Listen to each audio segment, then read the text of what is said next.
وَلَمَّا سَكَتَ مُوسَى الْغَضَبُ، جس وقت جاتا رہا موسیٰ علیہ السلام سے غصہ، اور موسیٰ کا غصہ باقاعدہ سر میں پگڑی میں آگ لگتی تھی، تو غصے ہوتے کہ حضرت پگڑی کو ایسا اٹھا لیتے ورنہ جل جاتی. روزانہ حضرت کی پگڑی کا ہے کہ سر جل جائے گا. لوگ کہتے بھی ہیں کہ پھر تو حضرت کے سر پہ ایک بال بھی نہیں ہوگا.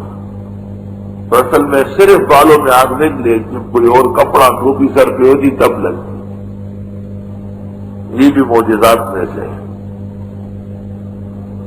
حدیث میں ہے کہ موسیٰ علیہ السلام جب حضرت صلی اللہ علیہ وسلم جب شب معراج میں گزر رہے تھے تو حضرت موسیٰ علیہ السلام ایک جگہ اونچی آواز سے باتیں کر رہے تھے. آپ نے جبریل سے پوچھا کہ یہ کیا ہو رہا ہے؟ فرمایا یہ موسیٰ ہے، کسی مسئلے میں اللہ تعالیٰ سے جھگڑ رہا ہے. تو حضرت نے فرمایا کہ موسیٰ علیہ السلام اللہ سے ایسی باتیں کر رہا ہے.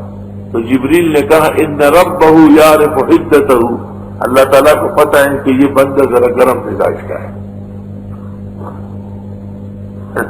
وَلَمَّا سَكَتَ مُوسَى الْغَضَبُ، جس وقت جاتا رہا موسیٰ علیہ السلام سے غصہ، پتہ چل گیا کہ غصہ ہونا یہ بھی کمالات ہیں. آئی سمجھ، سب لوگ ایک جیسے نہیں ہوتے. بعضوں کی شان کے لائق غیظ و غضب ہے.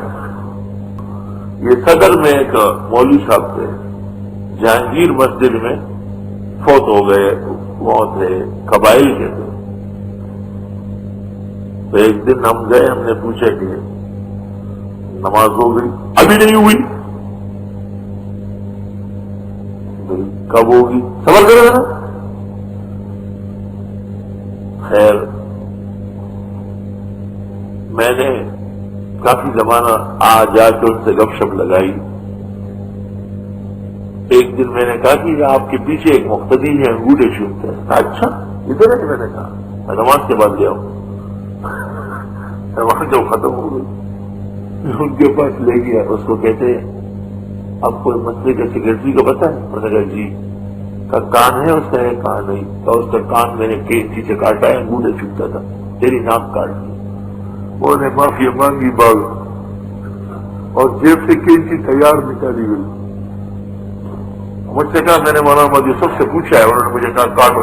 مولانا بلوری کہ بالکل قدیم شاگرد ہے، جب حضرت پشاور میں پڑھاتے تھے اس وقت کے پڑھے ہوئے، اب جا کے مرے ہیں کافی زمانوں بعد، لال داڑھی والے بابا. حضرت مولانا غلام غوث صاحب رحمۃ اللہ علیہ بھی اہل باطل کے مقابلے میں بہت غصہ آور تھے. تو ایک دفعہ علماء جمع ہو گئے اور انہوں نے کہا کہ فلاں فلاں ہو، آپ ذرا سخت نہ کہیں. تو حضرت نے فرمایا کہ میری مثال اس بریگیڈ کی ہے جو فوج سے آگے آگے جا رہا ہو اور یہ الغار کر رہا ہو، شور مچا رہا ہو. اصل کام تو تم کر رہے ہو. کہ مجھے میرے حال پہ رہنا دو.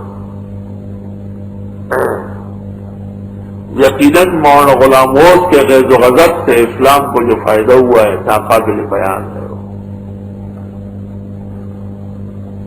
وہ مرے ہوئے لوگ دوبارہ زندہ ہو گئے. مولانا شیر علی شاہ سے اب جس سال مولانا عبداللہ درخاستی کے درس میں سے تفسیر میں تو کسی احمق نے مولانا درخاستی کے نام پرچی لکھی، حضرت امام اعظم کے خلاف کوئی بات لکھی. حضرت مولانا عبداللہ درخاستی خفا ہو گئے بہت. بس جب درس میں آ کے بیٹھ گئے تو فرمایا کہ بے ادبی کا بیج بویا جا رہا ہے، ہمارے درسوں میں ہمارے بزرگوں کو گالیاں دی جاتی ہے. آج سے درس بند کر دیا، کوئی سبق نہیں پڑھا، بس جاؤ. تو مولانا شیر علی شاہ نے تمام طلباء کی طرف سے ایک درخواست لکھی کہ حضرت یہ غلطی تو ایک ہاتھ سے ہوئی، سب سے ایسے نہیں. اور اس میں لکھا کیا تہلکنا بما فعل السفہاء منا. تو مولانا درخواست نے کہا اچھا بھائی شیر علی شاہ بھی کہہ رہے معاف کرو، تو معاف کر لیا ہے. پھر در شروع ہو گیا. انبیاء علیہ السلام کے اس کلام میں کیسی تاثیر ہے، قلوب کو نرم کرتے ہیں. الذین یتبعون الرسول النبی الامی. دیوبند کی اوزر جنگو شو جو پختون بنگالے مڑکو اور دا سے مڑکو جگہ حضرت مدنی کوٹ ہوتا تھا. دور پسې هلته څوک هلته حلال معاشر احمد مدني ډېر زیات خفه شو. بله پښتانه لرکوي سینې وبس دا څه ووایم.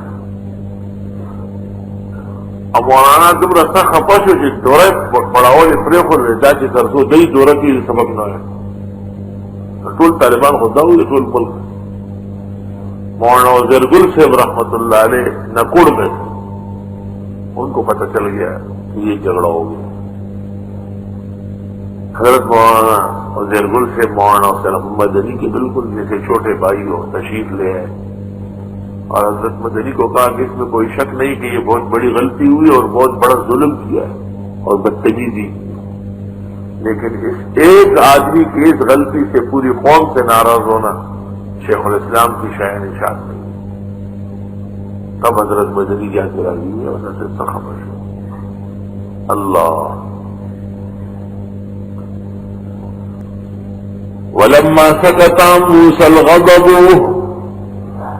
اور جس وقت جاتا رہا موسیٰ علیہ السلام سے غصہ، اخذ الالواح، اٹھا لیے توریت کی تختیاں، وفی نسختها ہدی ورحمہ، اور اس میں لکھی ہوئی تھی ہدایت اور رحمت.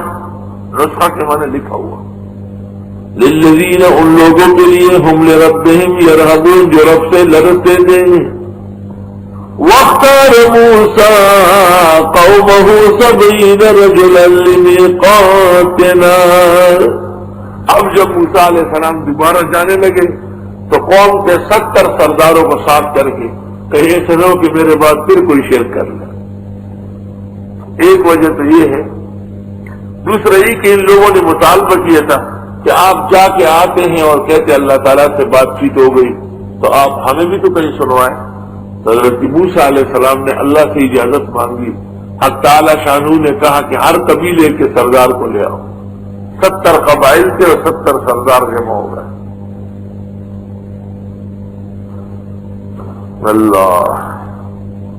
فلما اخذتهم الرجفة، واختار موسیٰ قومہ، چن لیا موسیٰ علیہ السلام نے قوم میں سے 70 رجلا 70 آدمی لمیقاتنا، ہمارے وعدے کے مطابق. فلما اخذتهم الرجفة، جب آن پکڑا ان کو ایک زلزلے نے، جب انہوں نے بے عدبی کی. لن نؤمن لك حتى نرى الله جهرا قال رب لو شئت اهلكتهم من قبل وإياي.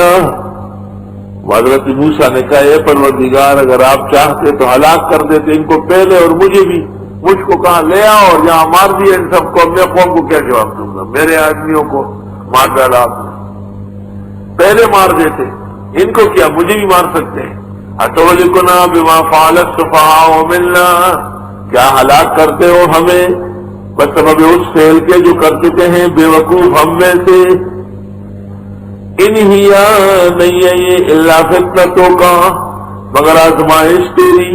تو دل بہا من تشاء، بہکاتے اس سے جس کو چاہے، و تہدی من تشاء، اور ہدایت دیتا چاہے. انت ولینا، آپ ہمارے قبرنا، بس معاف فرمائے. وانت خیر الغافرین، معاف کرنے والے ہیں.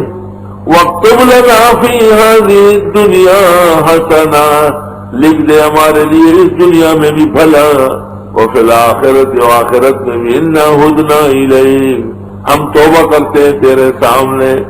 قال عذابی یصیب به من اشاء، اللہ نے فرمایا عذاب میں پہنچاتا ہوں جس کو چاہوں. ورحمتی وسعت کل شیء، اور رحمت میری پہنچی ہے ہر چیز کو. فساکتبها للذین یتقون، پس ابھی لکھ دوں گا ان لوگوں کے لیے جو پرہیزگار ہیں. وَيُؤْتُونَ الزَّكَاةَ، دیتے ہیں زکات. وَالَّذِينَ هُمْ بِآيَاتِنَا يُؤْمِنُونَ، اور یہ وہی لوگ ہیں جو میری آیتوں پر ایمان رکھتے ہیں. حضرت موسیٰ کی دعا سے